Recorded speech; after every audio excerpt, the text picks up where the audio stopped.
Good morning, everyone. Good evening, good afternoon, wherever you are, and welcome to this week's weekly energy boost. My name is Elisheva, and I'm here with David this morning, as usual. And we are here to share with you this week's spiritual energy forecast according to Kabbalah, which is asking us to up our level of trust in general, but also most specifically in the department of it's all good. We're learning to trust, and for me, what that means is knowing with clarity, with certainty, with conviction that even if I'm struggling right now, even if I'm going through something difficult, even if I can't see the end of the tunnel, it's leading me to a better place. And that kind of trust is something I think all of us are weak in right now because it's so hard to see the end of the tunnel, whether we're talking about the global, there are two global pandemics. One is a virus and one is a... Careful. Yeah.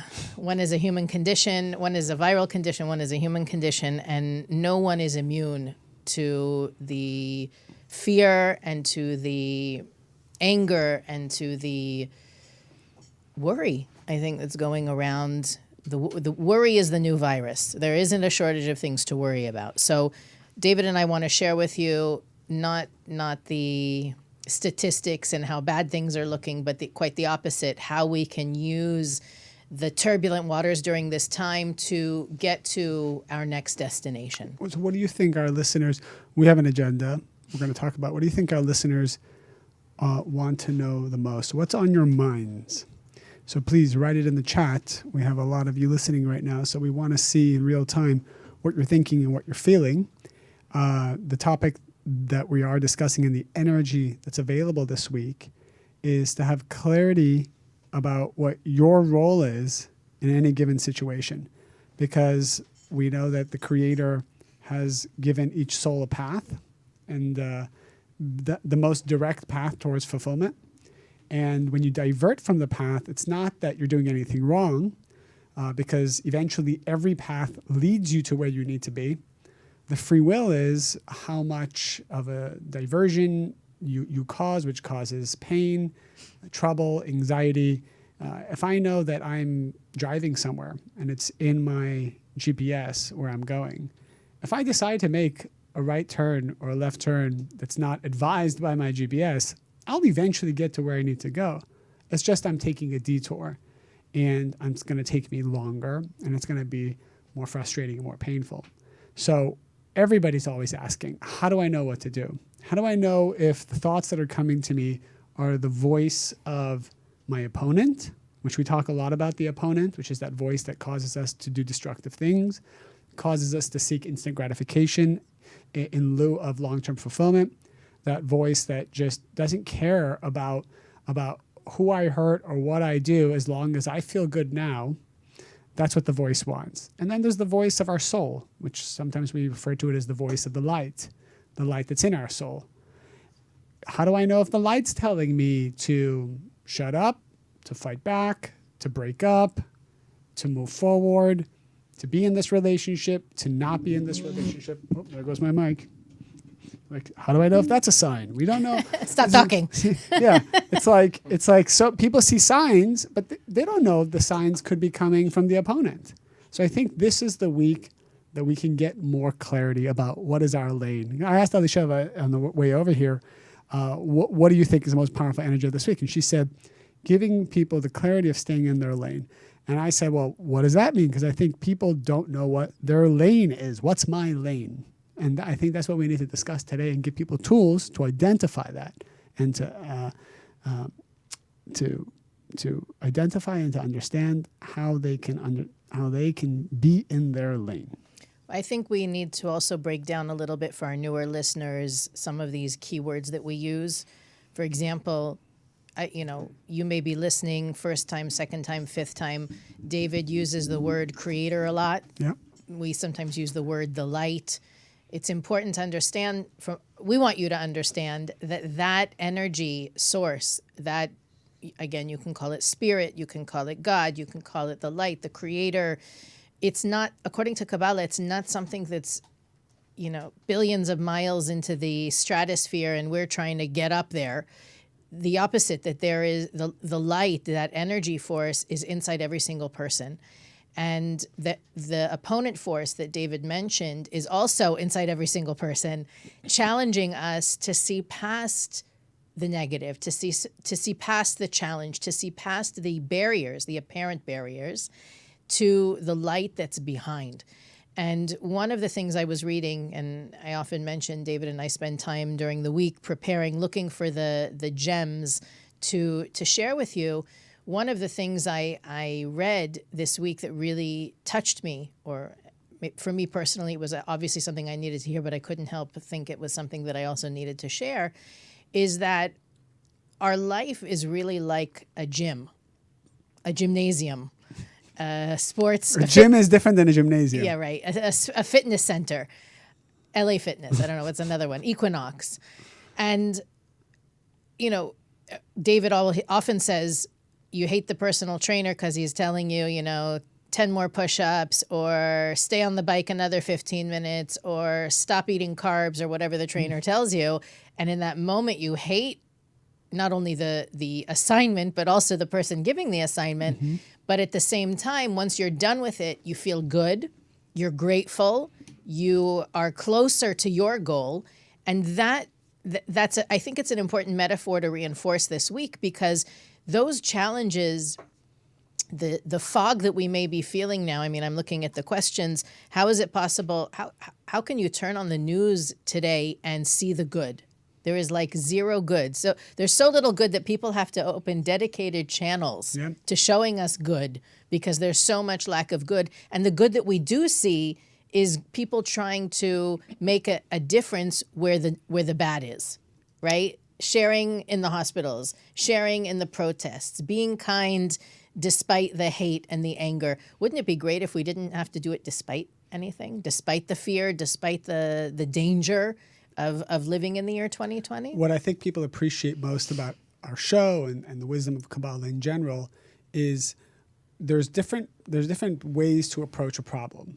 And the way we like to always approach a problem is never regarding what's happening. So students will ask us in class, how do I deal with this problem?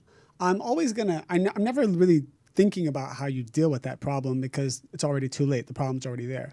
So I said, let's take a step back. Let's go to a source level answer. And that's what we want to share. I want to share the first source level concept that we should all be connecting to on a daily basis. It's going to solve all of our problems. The idea that there are two worlds. There's the world you see, the physical world. In Kabbalah, we call it the 1% world. This is the reality that our five senses are reacting to all the time. I see something, I act a certain way. I feel something, I act a certain way. I hear something, I act a certain way. But you need to know, by then it's already too late. So if you're trying to make a decision based on what you see, hear, feel, taste, touch, it's already too late. In Kabbalah, we say you got to take a complete step back and got to go into the spiritual world. The spiritual world is the 99%. That's actually how things are running. 99% of what's happening. We call it, it's code for, we call it the 99% because we're trying to emphasize that is the realm that's most important. So I hope you're all following me here. That's where you want to play your game. So someone asks you to do something, don't make a decision based on the physical world, what you see, what you hear, what you feel, what other people tell you, what your parents tell you, what even we tell you. Go to the 99%. You got to play the game on that level. What does that mean? In the 99%, which is the level of the soul, the seed level of how everything eventually manifests physically in this world, the Kabbalists say that there are rules to activate the light, activate the miracles, and there are rules that will disconnect you from them. And there's only two options, connection or disconnection. If I have connection, eventually in the physical world, everything will work out. Well, how will it work out? From where? What are you talking about? We don't need to be busy with that. That's what I love about Kabbalah. We don't need to be busy with the details of how things work out. We just need to make sure we're doing our part to turn on and activate that spiritual light in the upper world. Eventually, the physical world takes shape. So does that make sense? Are you with me so far? 100%. All right. So that's the first step. I want to take another step and say that the Zohar, which is the main book of Kabbalah based on the Bible, reveals to us that each soul that comes to this world comes with what's called your potential light, your surrounding light. This surrounding light, to make it simple, includes all the wisdom that you would ever want, all the wealth that it belongs to your soul, relationships that belongs to your soul, children. So every pleasure that belongs to your soul exists in this aura. So imagine, just visualize this aura around you. That's called the surrounding light.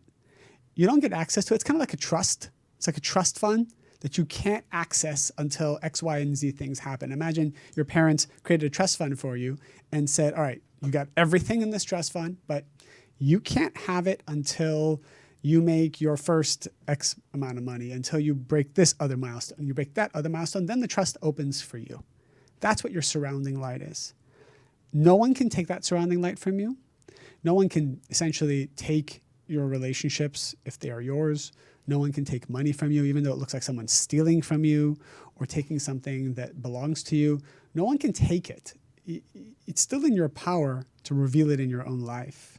People might borrow it. So someone might be dating your future soulmate today because what do you want them to do? Just sit around waiting for you to get your work done? So someone might be married to your future soulmate. So yes, it's yours, but it's yours when you earn it, when you spiritually earn it. So far, so good? You want to add something here, Elisheva? Well, I think everything you're saying is beautiful, but what about reality? Like, when does reality come into play? There are people who are demanding things of me, people who are pushing my buttons. I've got my past looming over me. Sure. Let's be real. Okay,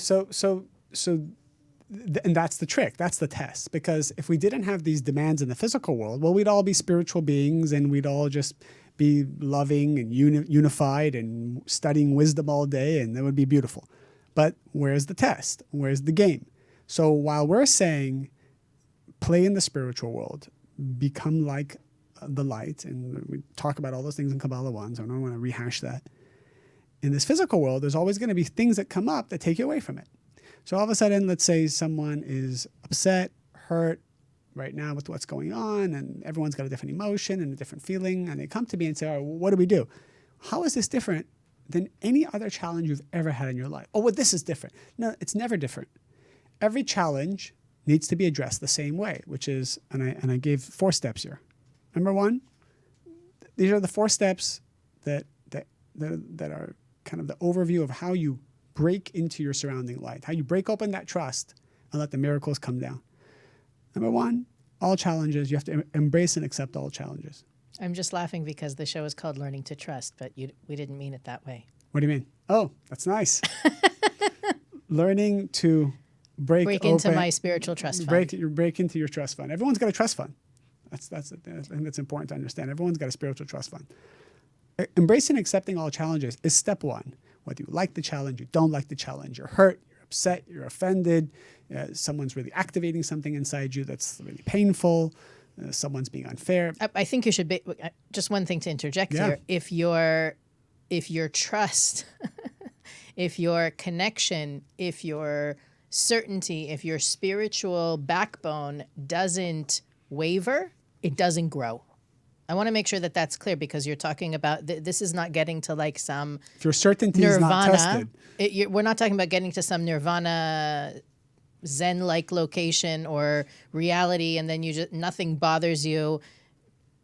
I think it's especially important. I mean, we do it every so often, but David and I often share different challenges or things that push our buttons or different triggers. It is not about getting to a state of perfection and waiting for the rest of the world to catch up to us. 100%. These challenges are actually where the growth is. When I said, spiritual gym a few minutes ago, that's what I meant, that without that, sometimes when I exercise right afterwards, let's say you push yourself the extra 15 minutes, your legs are shaky.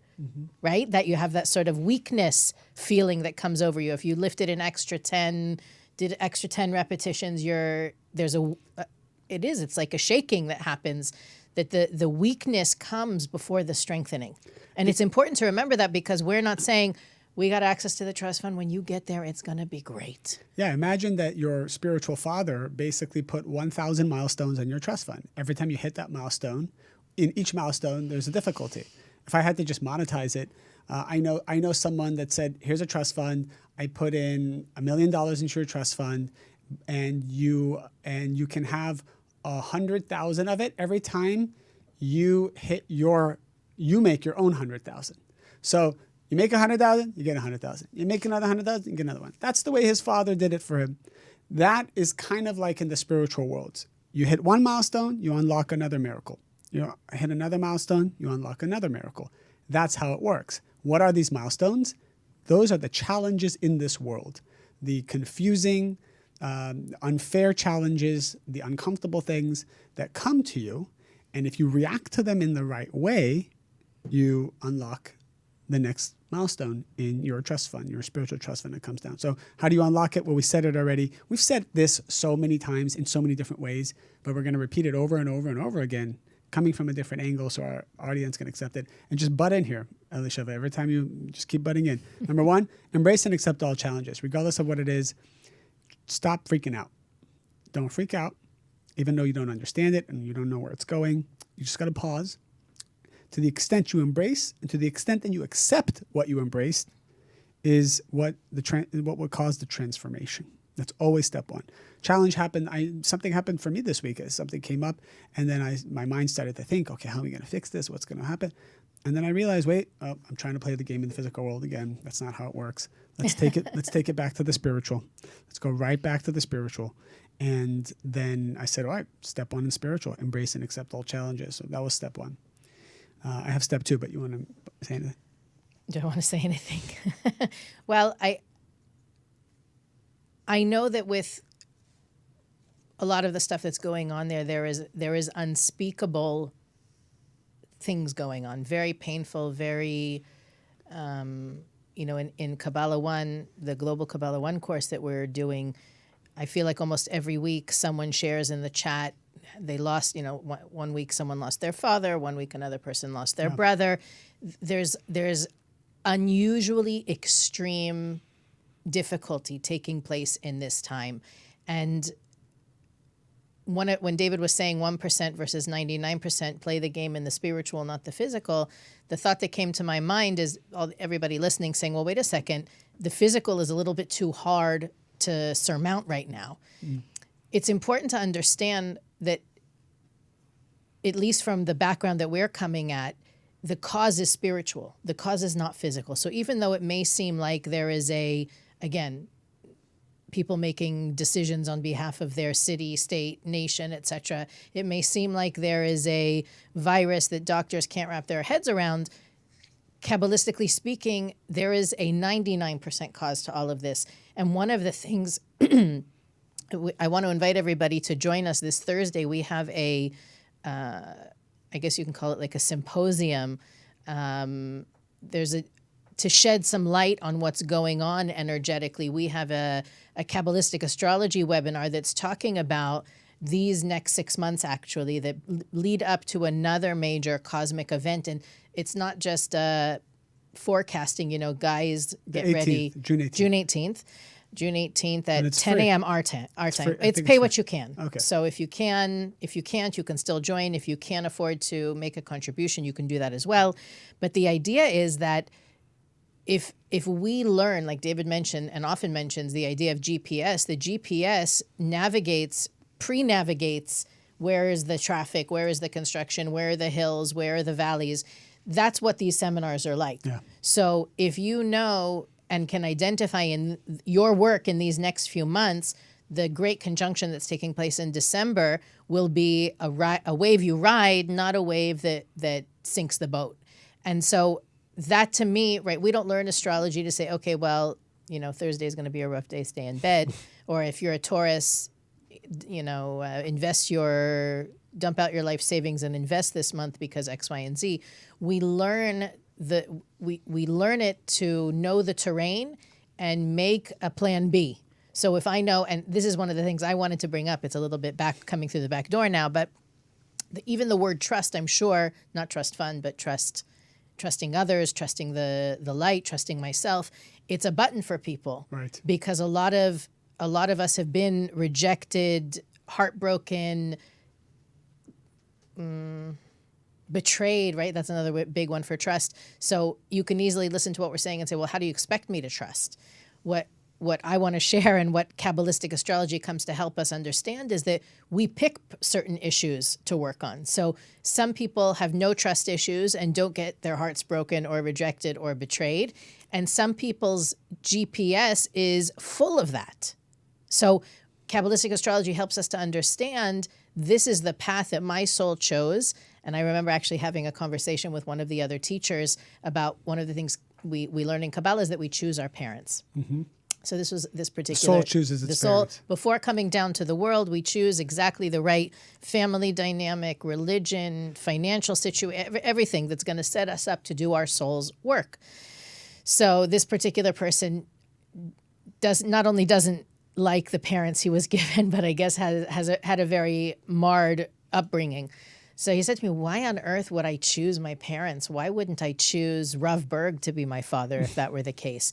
And the answer is that's not, our parents push our buttons so well because they're the ones who help install them, right? Our childhood, our upbringing, according to Kabbalah, is what sets us up to deal with the issues. So if a person is born before coming down to the world and says, I need to work on my trust issues, I need to work on trusting more, they're going to be born into a situation that helps them question or helps them feel lack of trust so that they can overcome it. This is the most obvious thing, people. It's just very simple. What Elisheva is saying is if something comes up for you more times than something else comes up for you, it's because that is the correction of your soul, and you'll keep attracting similar challenges until you make a personal breakthrough. Blaming others for sure is just going to extend the amount of challenges that keep coming into your life. The system is set up in such a way to keep nagging at you until it changes. So you can't ignore it. It'll just come from a different direction, a different person, a different relationship. And you'll come from this door, that door, until there's a transformation. Somebody wrote something here, which I don't want to detour, but they wrote that they had someone close to them pass away, a brother. And, how do you deal with challenges like that? And we get questions like this all the time. By the way, that's actually why I started saying what I was saying, is because what we share weekly is best practices for navigating through the ups and downs in life. Losing someone is a life event, right? Losing someone that's close to you is not a day-to-day. Thank God it doesn't happen every day, right? So there are different rules and tools that apply to those times that I want to make sure that we don't sound insensitive when we're saying, do another 10 push-ups. This is just another, this is not, losing someone that's close to you is not another 10 push-ups. It is something that requires, it's necessary to go through a grief process to check out in a way for a little bit and go through the process. It's not something that we want to say, well, just suck it up. Well, for sure. And we have a system for everything, right? Kabbalah explains step by step of what you do in every scenario. And when it comes to it's also known that the numbers are different, but some Kabbalists say that you have 10 major life events in your life, 10 major painful tests. Some say that you have kind of 42 minor life events that happen. So there's 10, there's 42, there's different numbers. The point is not to keep track so you know when you're through it. The point is to understand that there's a system and there's an order, and you're going through something that is part of your elevation. I think what Kabbalah is going to address with death is the steps, especially we're going to outline now, are going to be the best way to handle the elevation of the soul of someone close to you. How do you connect with that soul? How do you bring honor and elevate that soul? How do you go through the next day, week, month, or year and follow these spiritual rules that we're going to talk about because they apply to death too. Yeah, well, we started with one. Okay. These are spiritual rules that apply to when your cell phone falls on the floor and that's uncomfortable, to death, which is the most uncomfortable. It's the same steps. However, if you follow these steps, you'll know how to best handle that pain. You'll avoid going on detours, which will cause you to, because a lot of people around death ignore their feelings and emotions. They don't go through the proper steps of grief.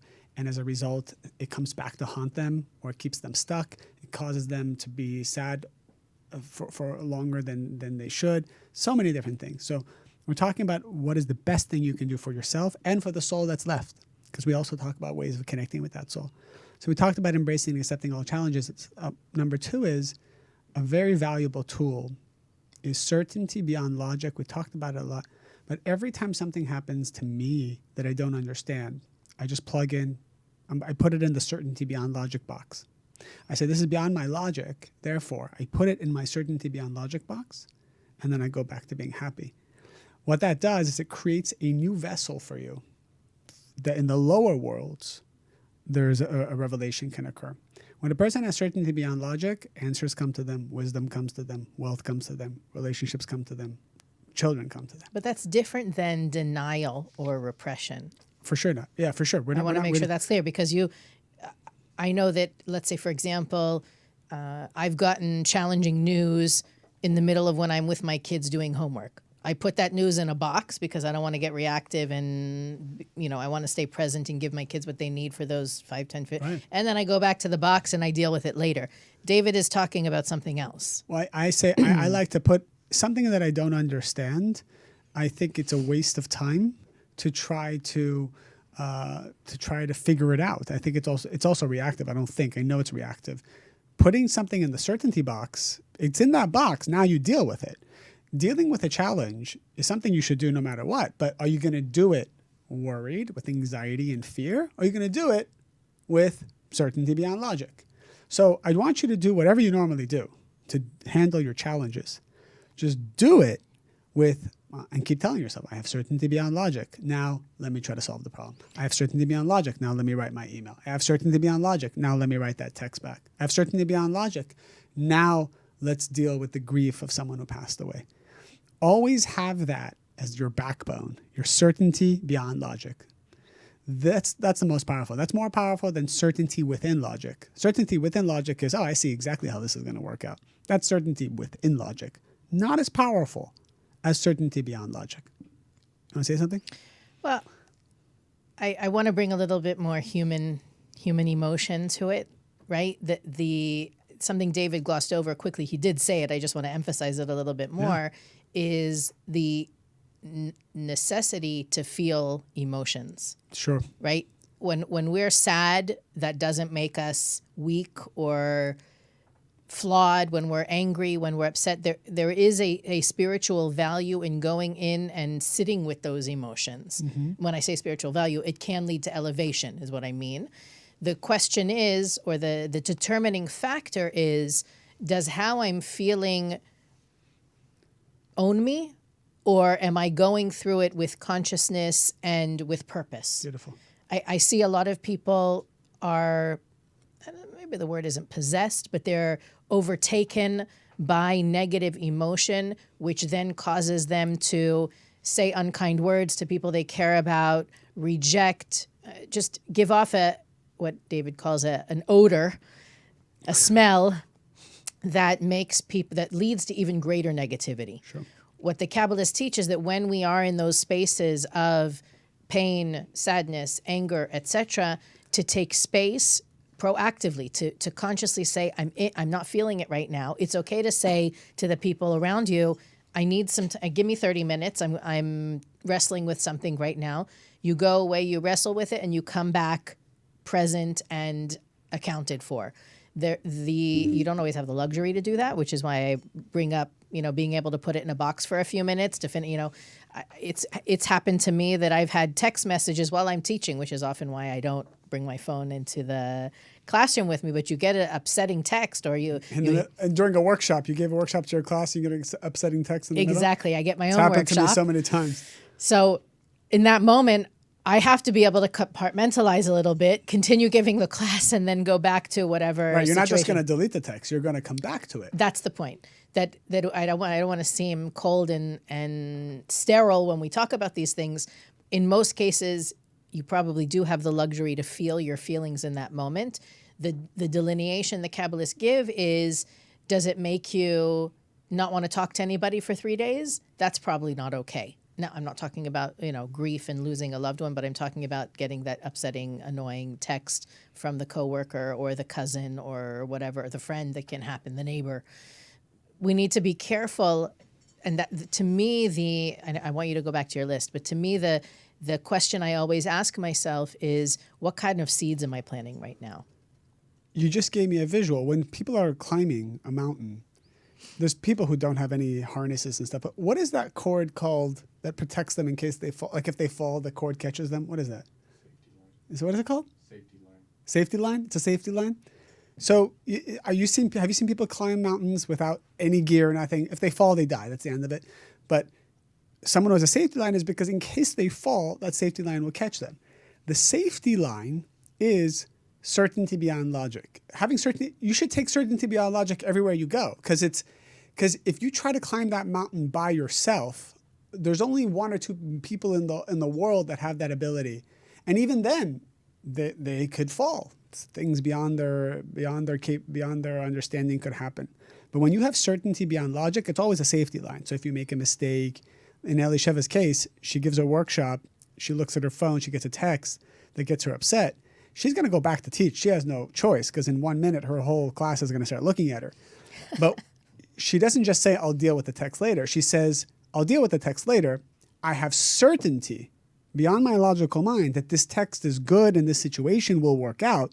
Now let me teach the class. Because if she went back to the class saying, I'll deal with the text later, and oh my God, I hate this text and I don't have to deal with this. Why do I got to deal with it? Now let me teach the class. That would be a problem. So I want to be very clear. By the way, you would probably be physically able to see the energy drop in You that room. You would, because there's no more. Certainty beyond logic is like a shield that protects you, and it has an aura. So what people see is they see a powerful energy. When you walk with certainty beyond logic in the street, in your home, people see a powerful force. When you don't have certainty beyond logic, and you just have anxiety and you're just thinking about your problems and trying to fix them in your head all day long, you don't have that protective shield called certainty, then people see anxiety, people see fear, there's an energy that comes from you. I've met so many people that on paper, like they look so good. Like, why is this person still single? It's like on paper, you look at them like, you shouldn't be single. But they have this like mindset that's always giving off these vibrations that push people away, because they don't have certainty. They don't have certainty in themselves, or maybe people who don't have certainty, they try to overcompensate by being tough and being controlling. That's also a sign of lack of certainty. So someone who has certainty, they're very calm, they're very flexible, but they're still very strong. It's kind of a blend of beautiful emotions and qualities that people feel, appreciate, and applaud. I want to do another sales pitch for certainty beyond logic with that example of getting that text. Please. What has happened, and I'm sure David will say the same thing. After class, I go back to check my phone, and there's another text that says, never mind, I misunderstood something, forget about it. Right? It happens, that happens all the time. It happens all the time, because in the moment, from my perspective, from my movie screen is projecting that reality as a test. It's right. Another test at that gym. Elisheva, can you stay present and focused and shine your light in that moment without letting a dribble to that text message go out of the room, right? That little slow leak that eventually there's no energy left in the room because I'm talking, I'm still sharing, I'm giving the wisdom, but in my mind I'm preoccupied. The opposite, that because I was able to say, you know what, I'm going to put the phone away and it's all going to be good. That hour that I let it go, the whole situation resolves itself, and there's nothing for me to do when class is over about that text. And I have seen that happen not only countless times in my life, but in other people's lives. People say, you talk to somebody and they're like, oh my God, what am I going to do? Give it an hour. Give it 2 hours. Focus on what you know. Focus on what you do have clarity about. Let the light take care of it. Be busy with what is in your control, what you can do right now. And so many times it just takes care of itself. I was 15 years old when I came to study Kabbalah, and I got a hold of a cassette. That's how long ago it was. It was a cassette tape that the Rav did. It was an advanced class, and I listened to it. And I want everybody to hear this story very carefully. This is what the Rav, our teacher, Rav Berg, said about certainty.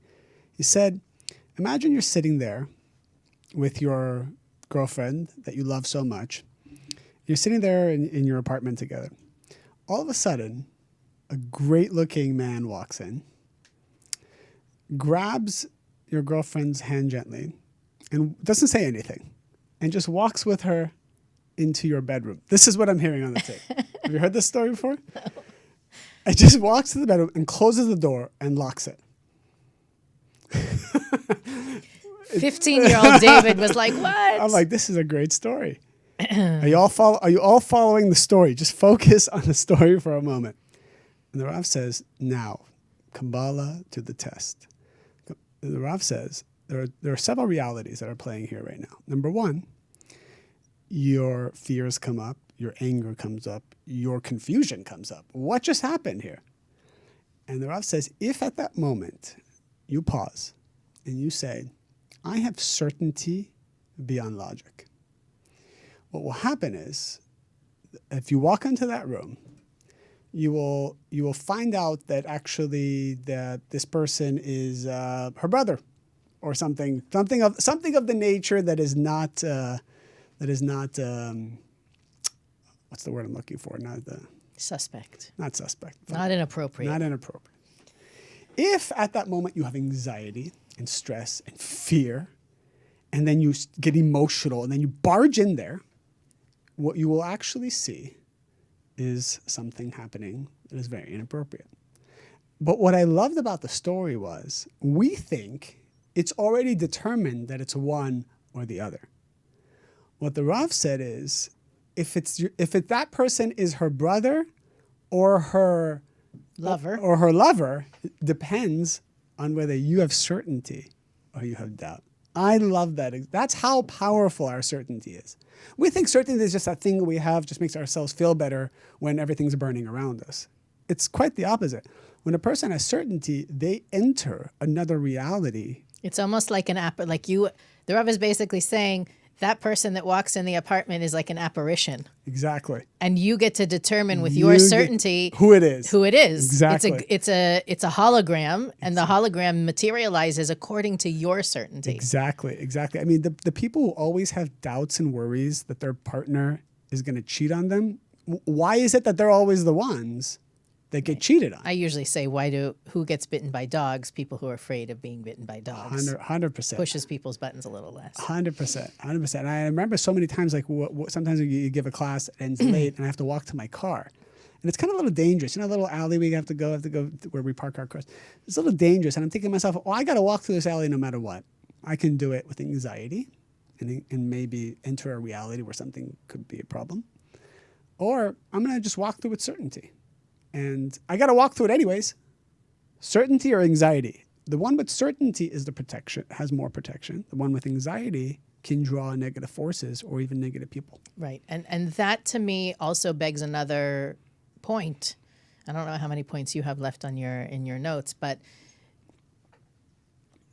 what needs to happen to us will happen to us. Mm-hmm. That to me piggybacks on the coattails of certainty. Is if it's mine, it's mine.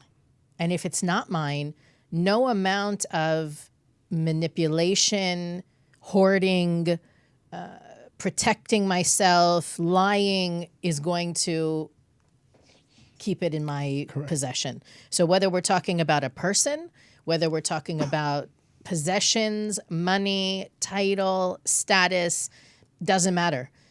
That knowledge, that certainty that I can have other people in my life. Maybe this is a more relatable one, and not every. I'm watching a TV series now that everybody's very vindictive and manipulative and da da da. So that's obviously in my on my radar. But let's say you work, most people hopefully getting at least back to work these days, and you provide a service, you have your own wisdom, your knowledge, your talent, your experience, the light you bring to whatever your profession is, and no one around you acknowledges that. Let's apply certainty in that situation, okay? Okay. Do I need other people to acknowledge my greatness in order to be great? Pop quiz. The answer is no, right? the textbook answer is obviously not. My greatness is not increased or diminished by anybody else's acknowledgement or recognition of it. However, in the moment when it's going to appear like I am in competition with my coworkers, right? I have to justify or establish my worth in order for me. And I hear a recording in my head of us talking about this. I wouldn't be surprised if it was exactly a year ago today. That let's say that there is a promotion available, and there are 3 of us that are up for it, right? I want to express my value. I want to make sure that my accomplishments are recognized and seen. If I'm doing that only because the promotion is available, something is wrong. When I am constantly showing my worth, establishing my value, contributing in a way that makes a difference, not only in my project, but just in the environment around me, that will be recognized and I will be given recognition. But it'll be harder for me to get the recognition when I'm doing it for the recognition. And that's where that certainty beyond logic comes in for me. And again, this is a everyday, much more of an everyday situation than we spoke about before. If I am constantly expressing my value and expressing my greatness, I know that's the certainty beyond logic. It doesn't matter what the competition is doing. I will get what I deserve. I will earn my keep and then some, because especially because I'm not paying attention to who's behind my back, who's out to get me, and going into the 1% movies David was talking about in the beginning. I focus on the game in the 99%. What's mine is mine, and no one can take it from me, even when it looks like someone is trying to take it from me. I love that. And just so all our listeners know, the majority of our viewership, people who listen to us, actually isn't on Facebook, right? I think it's on all the other channels. People can't often listen to us live, but we have the largest live audience we've ever had. Every week it keeps growing. And when you guys like, share, comment, especially share, if you feel like this can be valuable in any way to your friends and family, you never know. It's always one person whose life you change. Please do share. We want to grow our Facebook audience because that's where we acquire new listeners. And then eventually a lot of our listeners go on Spotify or on iTunes and hear it at their own discretion, at their own time.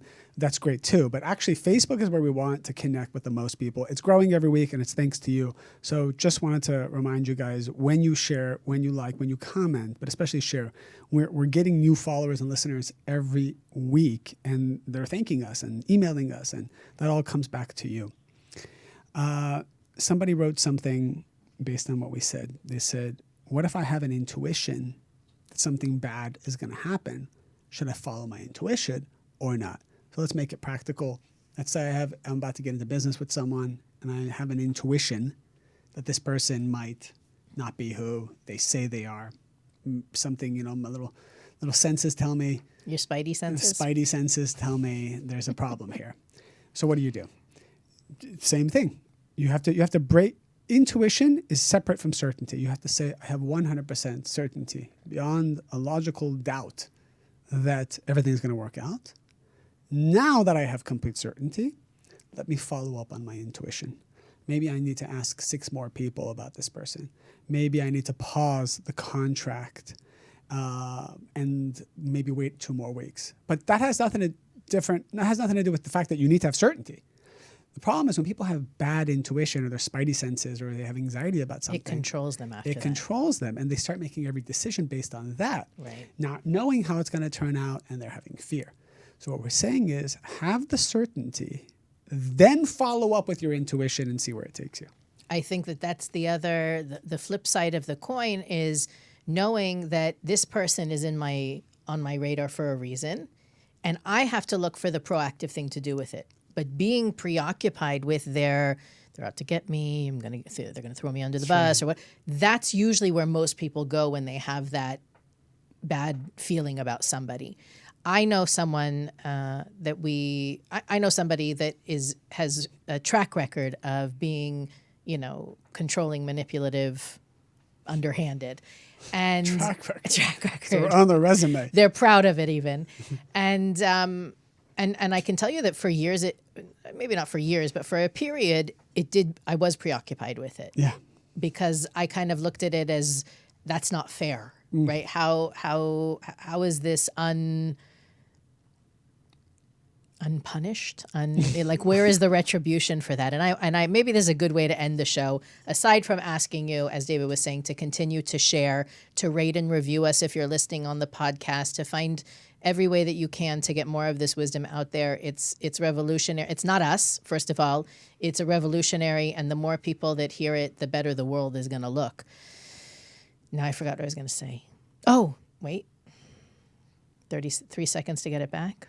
Oh, okay, good. So I'm going to relate it to my kids. Every so often we like to throw in a kid-related thing, but this is definitely not for kids alone. There's a kid in my kids' class. Well, let's not make it about this person that I know. There are kids in my kids' classes that seem to be able to get away, and that's the key word. They seem to be able to get away with doing bad things. Okay, and that's really what I want to highlight, because I think in our world, it does look like there are people who get away with bad things, right? So one of the lessons that I try to impress upon my children, and I'm talking not only about the school-aged ones, but also the ones in their 20s, is that it's not our work to be busy with, do they deserve, don't they deserve, they got away with it, they didn't get away with it. To my younger kids, I say, don't hit back, because the universe hits a lot harder than you will ever be able to hit. And I'm going to repeat that again, because that is an adult lesson. That's not a kid lesson. Do not try to hit back, because the universe hits harder than you will ever be able to hit. That's a good one. And what that means is that if something is unjust, if something is evil, it's not my work to punish the person for being evil or selfish or underhanded. It is the universe's work. There is a system of checks and balances, and that doesn't mean God is evil or punishes. It means that in the same way in the laws of physics that, every action has an opposite and equal reaction. Yeah. Gravity's not evil when you fall. Right? The universe knows for each person where their weakest link is and can take care of balancing what's been put out there.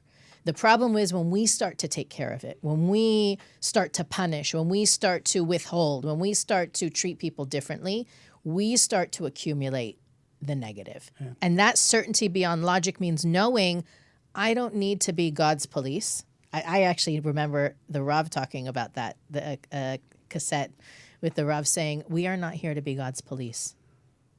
The universe has a perfect system of checks and balances. No, that's where the certainty beyond. Don't worry about it. Know that the universe is going to make sure everybody gets what they deserve. Defund your police. Okay. Defund your defund your personal police. There you go. That's defund your internal police. Yeah, defund your internal police. I want now before you close it, I just remember, I don't know the date, but I'm going to be giving the next global Kabbalah one, the one that Eitan gave, and then Marcus just gave in Europe. And then Batsheva gave it. No, all the Latin American teachers are giving it. Oh, they're all giving it, not just her. Okay. So I'm giving it, I think, in a week or two. I don't know the date. They're just putting it on the books, but I'll get all that for you. So if you have friends, obviously we have a lot of people who can take the masterclass that me and the different teachers created on Kabbalah1.com. But this is a different type of Kabbalah One. Even if you've taken the masterclass, it's going to be different curriculum, different presentation. It's always different. So the next global one, and it will be free. It'll be pay whatever you can, pay $1, pay more. It's all going to charity. It's all going to a good cause. So that'll come up in the next couple of weeks. Just tell your friends about it. And we'll have it soon. We'll have the date and the time for you that you can all come in live to enjoy that. I want to close it. And on that lovely note, we want to thank you for joining us, for sharing, for rating and reviewing. If you're listening on Facebook, or any other platform. You can find us also on IGTV, YouTube. The great thing about YouTube is that you can watch with subtitles in your language. So if you've been thinking of sharing the show with someone who doesn't speak English, you can send them the YouTube channel link, and they can listen to it in like one of 20 languages. So that's a great option. And next week we have Monica Berg. Do we? I just got confirmation text that we will have her talking about love and relationships, and whatever questions you have for her. So as of now, it's scheduled. Let's hope it happens. Okay, let's do it then. Have a wonderful week, everyone, and we'll see you next week on the Weekly Energy Boost.